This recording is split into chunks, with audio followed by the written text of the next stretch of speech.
Hey, do you speak English? Alors, je suppose que pas tout à fait si tu es sur cette chaîne, si tu regardes cette vidéo. Alors aujourd'hui, je vais continuer dans les appels à l'action. Je vais te parler d'une application qui a un intérêt, mais en même temps qui n'est pas aussi géniale que tout le monde le dit.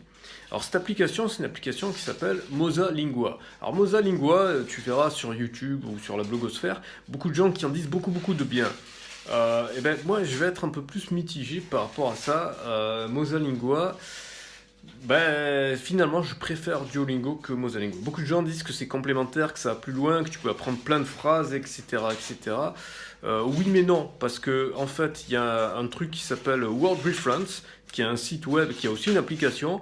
Et je soupçonne Mosalingua de simplement piocher sur Word Reference. Et j'ai envie de dire, tant qu'à faire, autant aller sur Word Reference, ce sera mieux que Mosalingua. Je trouve que le design n'est pas terrible et que le concept n'est pas forcément... c'est beaucoup moins amusant que Duolingo. Donc du coup, le côté un petit peu pseudo-jeu vidéo, on repassera. Et c'est pas très ergonomique et je trouve qu'ils font beaucoup de pubs pour leurs propres produits. Donc franchement... je recommande pas spécialement, mais tout de même, on va pas cracher dans la soupe. Il y a des versions gratuites, parce que je dis ça parce que c'est payant, donc je trouve ça abusé quand ils se font l'autopromotion alors que déjà tu as payé. Bon, c'est pas non plus très cher, mais quand même, Duolingo est gratuit, il n'y a pas de publicité. Voilà. Donc, sur les parties gratuites, tu peux trouver des applications sur l'anglais, puisqu'il y en a 4 en tout d'applications sur l'anglais. Il y en a 2 qui sont payantes et 2 qui sont gratuites de mémoire. Voilà, donc ça peut être aussi, voilà, ça peut être une ressource, mais pour le vocabulaire, moi je te recommande de ne pas te focaliser sur ces applications-là, parce que tu vas un petit peu culpabiliser de ne pas mémoriser du vocabulaire, alors qu'en fait, le vocabulaire, il faut que tu apprennes le vocabulaire que tu as besoin, et surtout, il faut que tu apprennes des phrases et non pas des mots. Vaut mieux apprendre des phrases par cœur, des phrases dont tu vas avoir besoin, des phrases de base, hein, comme se présenter, dire bonjour, etc., ou des structures propres qui illustrent un point de grammaire précis, par exemple. Je ne vais pas parler de grammaire dans cette vidéo, j'en parlerai dans une autre vidéo. Mais voilà, il vaut mieux que tu apprennes des structures propres qui sont déjà toutes faites plutôt que d'apprendre des mots. Mais c'est vrai que quand même, il y a un point positif sur Mosalingua, c'est que voilà, tous les jours, il va te proposer plein de mots et il va te proposer aussi d'en ajouter autant que tu veux.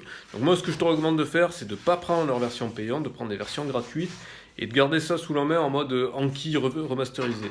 Alors Anki, c'est une application que je n'utilise pas, dont je ne parlerai pas spécialement. Je te mettrai des liens vers éventuellement des blogs ou des vidéos qui en parlent. Comme ça, tu auras ton propre avis, parce que moi, je te dis sur cette chaîne, je te parle de ce que j'utilise, mais je te parle aussi de ce que les autres utilisent, parce que ben voilà, tu n'es pas forcément comme moi, et ça peut être intéressant de toute façon de tester un maximum d'outils différents. Donc c'est tout pour cette vidéo. Donc le récapitulatif, c'est Mosalingua, prends la version gratuite, mais voilà, redescends un petit peu sur terre par rapport à tous ceux qui disent ouais c'est génial. Non, c'est pas si génial que ça, c'est assez limité. Dans la prochaine vidéo, je vais te parler d'une application qui à mes yeux est bien meilleure et qui malheureusement très peu de gens en parlent, et je vais te dire ça en détail. Si cette vidéo t'a plu, tu mets un pouce vers le haut. Si cette vidéo ne t'a pas plu, tu mets un pouce vers le bas. Dans tous les cas, tu dis pourquoi. Tu t'abonnes si ça n'est pas déjà fait, et tu m'expliques si tu as déjà testé Mosalingua, ce que tu en penses. Et par exemple, si tu trouves que c'est génial, tu expliques pourquoi dans les commentaires. Et si, comme moi, tu trouves que c'est pas si génial que ça, bah, tu peux le dire également dans les commentaires, et tu peux me dire quel est ton plus gros problème avec l'apprentissage de l'anglais. Évidemment, si tu connais une meilleure application, tu peux la mettre dans les commentaires. Voilà, c'est tout pour cette vidéo. Goodbye et ciao.